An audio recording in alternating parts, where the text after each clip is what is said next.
Hello and welcome to Finance RM. This is the next lesson, and it will be about how to make smart financial decisions. So, firstly, we shall talk about the human mind. The human mind has two systems. First is the system one, which is the one that's just automatic, where you don't put much effort. As in, if somebody asks you what's 2 plus 2, you just say 4. System 2 is something that puts the more eventful and effortful activities that demand it, and it makes complex calculations, not necessarily math, but can be anything.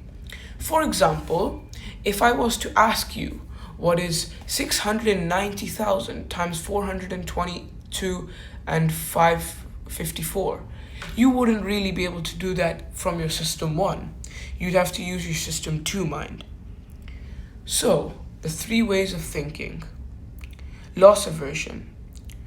For humans, losing something will hurt more than gaining it. Let's say you got $50 as your birthday gift, versus if you had $50 stolen from you. It would be more painful of losing that $50 than it was of gaining the $50. Sensitivity. Our sensitivity becomes smaller and smaller. In life, we will become less and less sensitive to things, but we can also use money as a reference point. As a reference point, when people think about money, if you're receiving $200 for Christmas and you only got 150, you will feel like you lost something. Same for salaries. If you are getting a certain amount and then suddenly it gets decreased, even a slight bit, you will feel like you are missing out.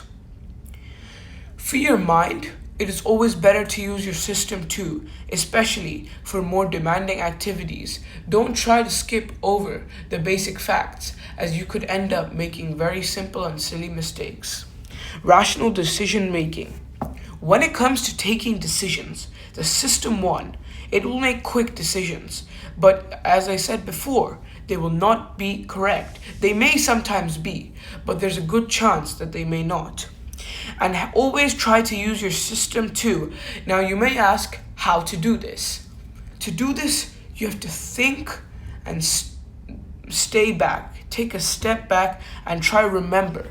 Remember the whole situation, not just one thing. And then give your mind a proper chance to answer the question.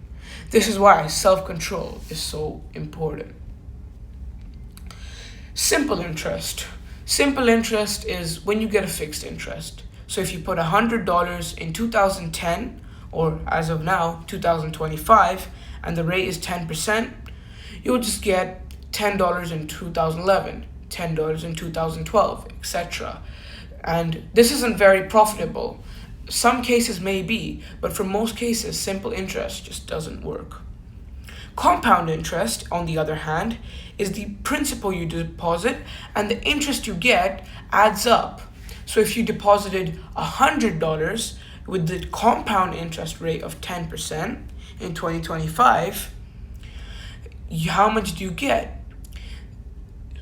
In the first year, you'll get $10, which means by the end you'll have 110. This is same as the other one, the simple interest.